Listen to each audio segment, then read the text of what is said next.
മലയാള സിനിമയുടെ ഏറ്റവും വലിയ ക്ലാഷ് ആണ് വരാൻ പോകുന്നത്.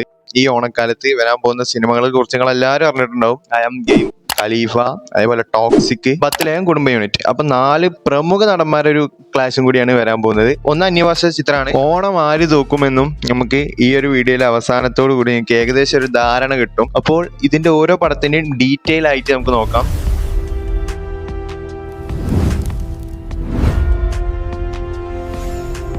ഖലീഫയും ആംഗെയിമുമാണ് ഒരേ ദിവസം ഇറങ്ങാൻ പോകുന്ന 2 ചിത്രങ്ങൾ. ഓഗസ്റ്റ് 20-ാം തീയതിയാണ് ഈ 2 സിനിമകൾ ഇറങ്ങാൻ പോകുന്നത്. അതിൽ ആദ്യ ചിത്രമായുള്ള ഖലീഫയെ കുറിച്ച് പറയുകയാണെങ്കിൽ വൈശാഖ് സംവിധാനം ചെയ്യുന്ന ചിത്രമാണ് ഖലീഫ. ജിനു അബ്രഹാമിന്റെ തിരക്കഥയിൽ എത്തുന്ന ചിത്രം. പൃഥ്വിരാജാണ് നായകനായിട്ട് ആദ്യ ഭാഗത്തിൽ എത്താൻ പോകുന്നത്. പടത്തിന് 2 ഭാഗമുണ്ട്. രണ്ടാമത്തെ ഭാഗത്തിൽ നിങ്ങൾക്ക് അറിയാലോ, നമ്മുടെ മോഹൻലാലാണ് വരാൻ പോകുന്നത്. മോഹൻലാലിന്റെ അഹമ്മദ് അലി എന്നൊരു ക്യാരക്ടറിന്റെ ഇൻട്രൊഡക്ഷൻ ഈ ഒരു പാർട്ടിൽ ഉണ്ടാവും. നിലവിൽ ഈ പറഞ്ഞ പടങ്ങളിൽ ഏറ്റവും കൂടുതൽ ഹൈപ്പുള്ള പടം ഖലീഫയാണ്. ഖലീഫയുടെ പ്രൊമോഷൻസ് ഒക്കെ ഏകദേശം അവർ ട്രെയിലർ ഇറക്കി, പാട്ടിറക്കി. ഐ എം ഗെയിമിനെ വെച്ച് നോക്കുമ്പോൾ ഐ നിലവിൽ ഒരു അപ്ഡേറ്റ് പോലും നമുക്ക് കിട്ടിയിട്ടില്ല. അപ്പൊ കംപ്ലീറ്റ് ഒരു ആക്ഷൻ പടമാണ് നമ്മൾ ഖലീഫയിലൂടെ കാണാൻ പോകുന്നത്. പൃഥ്വിരാജിന്റെ അയിനാട്ടം തന്നെയാണ് കാണാൻ പോകുന്നത്. പൃഥ്വിരാജിന്റെ ഒരു ഇന്റർവ്യൂവിൽ പറയുന്നത് അദ്ദേഹം പടം തെരഞ്ഞെടുക്കാന്നുള്ള കാരണം തന്നെ ഇതിന്റെ ആക്ഷൻസ് ആണ്. അപ്പൊ പടം ഞാൻ പറഞ്ഞ പോലെ തന്നെ 20-ാം തീയതിയാണ് വരാൻ പോകുന്നത്. ജെയ്ക്സ് ബിജോയ് ആണ് ഇതിന് മ്യൂസിക്. ഓക്കെ, ബിജോയിനെ കുറിച്ചും അന്ന് പൃഥ്വിരാജ് ആ ഇന്റർവ്യൂവിൽ പറയുന്നുണ്ട്. ജെയ്ക്സ് ബിജോയ് സംഭവം തന്നെയാണ് വരാൻ പോകുന്നത്. ആ ഗെയിമിലും ജെയ്ക്സ് ബിജോയ് തന്നെയാണ് ചെയ്യാൻ പോകുന്നത്. അപ്പൊ പിന്നെ വൈശാഖിന്റെ സിനിമകൾ നിങ്ങൾക്ക് അറിയാലോ. വൈശാഖ് ചെയ്ത പീക്ക് സിനിമകൾ അന്ധകാലത്ത് നിങ്ങൾക്ക് അറിയാം. പുലിമുരുകൻ,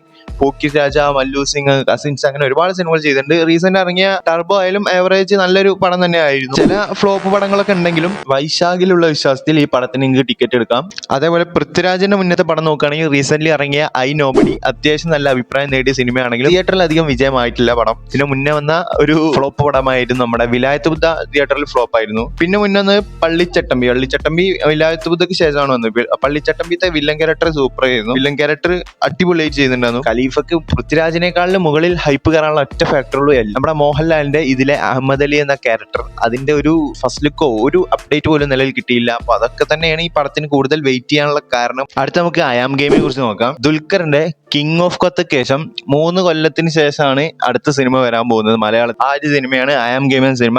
ആ ഒരു എക്സ്പെക്ടേഷൻ തന്നെയാണ്. കാരണം ദുൽഖർ കിങ് ഓഫ് കൊത്തക്ക് ശേഷം ചെയ്യുന്ന മലയാള സിനിമ. ദുൽഖറിന്റെ ഹോം കമ്മിങ് പടം. നെഹാസ് ഹിദായത്താണ് സിനിമയുടെ ഡയറക്ടർ. ചങ്ങായി ചെയ്ത പടം മുന്നേ ചെയ്തത് RDX എന്ന സിനിമ. തിയേറ്റർ പൂരപ്പറമ്പാക്കിയ പടമാണ്. അന്ന് ഈ പടം തിയേറ്ററിൽ കാണുമ്പോൾ കിട്ടിയൊരു ആവേശം, ഒരു രോമാഞ്ചൊക്കെ വേറെ ലെവലായിരുന്നു. ഇനി ഈ പടത്തേക്ക് വരികയാണെങ്കിൽ ഈ ഒരു പടം ഒരു ആക്ഷൻ മൂവി, ഒരു സ്പോർട്സ് ആക്ഷൻ ഗെയിം ത്രില്ലർ എന്നൊക്കെ പറയാം. അങ്ങനത്തെ ഒരു മൂവിയാണ്. അപ്പൊ ഈ പടവും ഓഗസ്റ്റ് 20-ാം തീയതി സെയിം ദിവസം തന്നെയാണ് റിലീസ് ചെയ്യാൻ പോകുന്നത്. കട്ടക്കട്ടേനെ ദുൽഖറിന്റെ ഒരു പീക്ക് പടമാണ് ലോഡി. ജസ്റ്റ് അതിന്റെ പോസ്റ്റേഴ്സ് മാത്രമാണ് നിലവിൽ കിട്ടിയ അപ്ഡേറ്റ്സ്. അപ്പോ ട്രെയിലർ പറഞ്ഞ ദിവസം പോലും വന്നിട്ടുണ്ടായിരുന്നില്ല. പക്ഷേ എന്തായാലും ഓഗസ്റ്റ് 1-ാം തീയതിയാണ് പടത്തിന്റെ ട്രെയിലർ വരാൻ പോകുന്നത് എന്നൊരു അപ്ഡേറ്റ് കിട്ടിയിട്ടുണ്ട്. അത് എത്രമാത്രം ശരിയാവുമെന്ന് അറിയില്ല. പടത്തിന്റെ സ്റ്റൺസ് ഒക്കെ ചെയ്യുന്ന അൻപരുവാണ്. അൻപരുവിനൊക്കെ അറിയണ്ടാവും. വിക്രം ലിയോ അങ്ങനത്തെ ഒരുപാട് സിനിമകൾ ചെയ്തിട്ടുള്ള അൻപരുവിന്റെ സ്റ്റൺസ് ആണ് ഇതിലെ വരുന്നത്. അതേപോലെ മ്യൂസിക് ഞാൻ പറഞ്ഞല്ലോ, ജെയ്ക്സ് ബിജോയുടെ കത്തിക്കൽ ഇതിൽ ലോഡിംഗ് ആണ്. ഒരേ സമയം ജെയ്ക്സ് ബിജോയും പിന്നെ അതേപോലെ പറയാൻ വിട്ടു എഡിറ്റർ രണ്ടിലും സെയിം ആണ്. ചമൻ ചാക്കോന്റെ ആണ്. നെഹാസ് ഹിദായത്ത് എന്നൊരു പുതിയ ഡയറക്ടറാണ്. 2ാമത്തെ സിനിമയാണ് ഐ എം ഗെയിം. അപ്പോൾ ഈ ഒരു സിനിമയ്ക്ക് വേണ്ടിയിട്ട് വെയിറ്റ് ചെയ്യാം. അപ്പോൾ പൃഥ്വിരാജും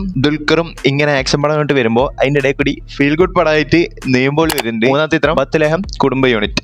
പ്രേമലു എന്ന സിനിമയ്ക്ക് ശേഷം ആ ടീം വീണ്ടും ഒന്നിക്കുന്ന സിനിമയാണ് ബത്ലഹേം കുടുംബ യൂണിറ്റ്. നിവിൻ പോളിയുടെ അടുത്ത ഒരു മോസ്റ്റ് അവൈറ്റഡ് പടം എന്ന് കൂടി പറയാം. നമ്മുടെ ഗിരീഷ് ഷെഡി സംവിധാനം ചെയ്യുന്ന ചിത്രത്തിൽ നിവിൻ പോളി അല്ലാതെ ഫഹദ് ഫാസിലും ദിലീഷ് പോത്തനൊക്കെ വരുന്നുണ്ട്. നായികയായിട്ടും അമിത ബൈജാണ് വരാൻ പോകുന്നത്. ആക്ഷൻ സിനിമകൾക്കിടയിലൂടെ വരുന്ന ഒരു ഫീൽ ഗുഡ് പടമാണ്. മിക്കവാറും ഈ പടമൊക്കെ ഇക്കാരം ഹിറ്റാവാൻ പോകുന്നത് അറിയാൻ പറ്റില്ല. നമുക്കറിയാലോ സർവമായ വന്നത് ഹിറ്റടിച്ചൊക്കെ നമുക്ക് അറിയാലോ. ഒരു ഫീൽ ഗുഡ് പടം വന്നിട്ടാണ് നിവിൻ പോളി അന്ന് ഹിറ്റടിച്ചത്. നിവിൻ പോളിയുടെ ലൈനപ്സ് ഒക്കെ അടുത്ത നമ്മുടെ സർവമായക്ക് ശേഷം മോസ്റ്റ് അവൈറ്റഡ് പടമാണ് ഈ ഒരു ചിത്രം. ഈ ചിത്രത്തിൽ അവസാനിക്കുന്നില്ല. നിവിൻ ഇക്കൊല്ലം അടുത്ത ബെൻസ് വരുന്നുണ്ട്. നമ്മുടെ ലോകേഷിന്റെ ബെൻസ് വരുന്നുണ്ട്. അപ്പൊ അതിന് വെയിറ്റിംഗ് ആണ്. വില്ലൻ റോളിലൊക്കെയാണ് വരാൻ പോകുന്നത്. ഇതിൽ മ്യൂസിക്കിന്റെ കാര്യം എടുത്ത് പറഞ്ഞാൽ ഇതിൽ മ്യൂസിക് ചെയ്യുന്നത് വിഷ്ണു വിജയാണ്. വിഷ്ണു വിജയുടെ മ്യൂസിക് ഒക്കെ വേറെ ഒരു ഫീലാണ്. പ്രേമലു കണ്ടു കഴിഞ്ഞാൽ നിങ്ങൾക്ക് അറിയുണ്ടാവും. അതിന്റെ പാട്ടുകളൊക്കെ വേറെ, ബാക്ക്ഗ്രൗണ്ട് സ്കോർ അടക്കം നല്ല വൈബായിരുന്നു. ഈ 3 സിനിമകളാണ് ഓണത്തിന് മലയാളത്തിൽ ഇറങ്ങാൻ പോകുന്നത്. പിന്നെ ഒരു അന്യഭാഷ ചിത്രം എത്തുന്നുണ്ട്. KGF-ന് ശേഷം യശ് ചെയ്യുന്ന ടോക്സിക്. മലയാളി ഡയറക്ടറായ നമ്മുടെ ഗീതു മോഹൻദാസിന്റെ ചിത്രമാണ്. ഈ ചിത്രം ജനുവരിയിൽ ഇറങ്ങുമെന്ന് പറഞ്ഞ് ജൂണിലേക്ക് മാറ്റി. ജൂണിൽ നിന്നും ഓഗസ്റ്റ് 26-ാം തീയതിയിലേക്കാണ് മാറ്റിക്കുന്നത്. ഇനി മാറ്റുമെന്ന് അറിയില്ല. യശിന്റെ KGF-ന് ശേഷമുള്ള ചിത്രം, അതാണ് ഇതിന്റെ മെയിൻ സംഭവം. ട്രെയിലറും ടീസറും ഒക്കെ നിങ്ങൾ കണ്ടിട്ടുണ്ടാവും. വേറെ ലെവലാണ്. പക്ഷെ എനിക്ക് പേഴ്സണലി ഒരു നാടകീയത തോന്നി. ഇത് ഈ പടത്തില് നായികമാർ ഒരുപാട്, അദ്വാനി, നയൻതാര, അതേപോലെ മിനി വാസന്തൊക്കെ ഈ പടത്തിൽ എത്തുന്നുണ്ട്. നിങ്ങൾ ട്രെയിലർ കണ്ടിട്ടുണ്ടാവും. നിങ്ങൾക്ക് അഭിപ്രായം കമന്റ് ബോക്സിൽ ഒന്ന് രേഖപ്പെടുത്തുക. ഈ പടവും ഈ പറഞ്ഞ പോലെ ഓണത്തിന്റെ ആ ഒഴുക്കിൽ വരാൻ പോകുന്ന സിനിമയാണ്. അപ്പൊ ഈ ഒരു സിനിമക്ക് വേണ്ടിയിട്ട് ഈ ഒരു പടം പാൻ ഇന്ത്യൻ സിനിമ കൂടിയാണ്. ഓക്കെ, അപ്പൊ ഈ സിനിമക്ക് വേണ്ടിയിട്ടും കട്ട വെയിറ്റിംഗ് ആണ്. ജസ്റ്റിന്റെ അടുത്തൊരു ഗെയിം ചേഞ്ചർ ആവട്ടെ എന്ന്. അപ്പൊ ഇതൊക്കെ തന്നെയാണ് നമ്മൾ ഈ ഓണക്കാലത്ത് വരാൻ പോകുന്ന അൾട്ടിമേറ്റ് ക്ലാഷ്. ഈ ക്ലാഷിൽ നിങ്ങൾ ഏത് പടത്തിനാണ് ആദ്യം ടിക്കറ്റ് എടുക്കുന്നതെന്ന് ജസ്റ്റ് ഒന്ന് കമന്റ് ചെയ്യുക. അപ്പൊ ഈ 4 പടങ്ങൾക്ക് പുറമെ നമ്മുടെ സൂര്യയുടെ ഒരു പടം, ചാക്കോച്ചന്റെ പടമൊക്കെ ഇതിൽ വരുന്നുണ്ട്. ഞാൻ മെയിൻ ആയിട്ട് ഈ വീഡിയോയിൽ ചെയ്യാൻ ഉദ്ദേശിച്ചത് ഓണത്തിന് ഇറങ്ങാൻ പോകുന്ന ക്ലാഷ് സിനിമകളാണ്. അപ്പോൾ ഈ സിനിമകൾ ഏതാണ് നിങ്ങൾ വെയിറ്റിംഗ് എന്നും ഫസ്റ്റ് ഏതാണ് കാണാൻ പോകുന്നതെന്നും ജസ്റ്റ് ഒന്ന് കമന്റ് ചെയ്യുക. പിന്നെ ഈ ഒരു പടങ്ങളിൽ ആരാണ് ഓണം തൂക്കാൻ പോകുന്നതെന്ന് ജസ്റ്റ് നിങ്ങളൊന്ന് കമന്റ് ചെയ്തിടുക. ആ കമന്റിൽ പറയുന്നത് ശരിയായി വരികയാണെങ്കിൽ ആ പറഞ്ഞ ആൾക്കൊരു ക്യാഷ് പ്രൈസ് നമ്മൾ സെറ്റ് ചെയ്യുന്നുണ്ട്. ഇത്രയും നേരം വീഡിയോ കണ്ടിട്ടുള്ളവർക്ക് മാത്രമേ ഉള്ളൂ ഞാൻ ഈ പറഞ്ഞ സംഭവം കമന്റ് ചെയ്യാൻ പറ്റുള്ളൂ. അപ്പോൾ നിങ്ങൾ ഈ പറഞ്ഞ പോലെ കമന്റ് ചെയ്തിടുക. നിലവിലെ ഒരു ഹൈപ്പ് വെച്ച് നോക്കുമ്പോൾ ഖലീഫക്കാണ് ഏറ്റവും കൂടുതൽ ഹൈപ്പ് ഉള്ളത്. ഞാൻ പറഞ്ഞല്ലോ, ഐ എം ഗെയിമിന്റെ ട്രെയിലർ ഒന്നും ഇറങ്ങിയില്ല. എന്തെങ്കിലും ഇറങ്ങിയിട്ടുണ്ടെങ്കിൽ ആ പടത്തിന്റെ ഒരു ധാരണ നമുക്ക് കിട്ടിയിരുന്നു. എന്തായാലും ട്രെയിലർ വന്നതിന് ശേഷം ഐ എം ഗെയിമിന്റെ ലെവൽ എന്താണെന്നുള്ള കാര്യമൊക്കെ. അപ്പോൾ കുടുംബ യൂണിറ്റും പത്തിലെ കുടുംബ യൂണിറ്റിന്റെയും ട്രെയിലറും ടീസറും ഒന്നും വന്നിട്ടില്ല. അപ്പൊ അതിനൊക്കെ നമുക്ക് വെയിറ്റ് ചെയ്യാം. എന്തായാലും നിലവിൽ ഖലീഫക്കാണ് മുൻതൂക്കം. പേഴ്സണലി ഞാൻ വെയിറ്റ് ചെയ്യുന്നത് ഐ എം ഗെയിം എന്ന ചിത്രത്തിനാണ്. ശേഷമാണ് ഖലീഫക്ക് ഞാൻ വെയിറ്റ്. ചാനൽ സബ്സ്ക്രൈബ് ചെയ്തില്ലെങ്കിൽ സബ്സ്ക്രൈബ് ചെയ്യുക. പിന്നെ എത്ര നേരം വീഡിയോ കണ്ടിട്ടുണ്ടെങ്കിൽ എന്ന് പറയുമ്പോൾ തന്നെ ഒന്ന് കമന്റ് ചെയ്തിടുക.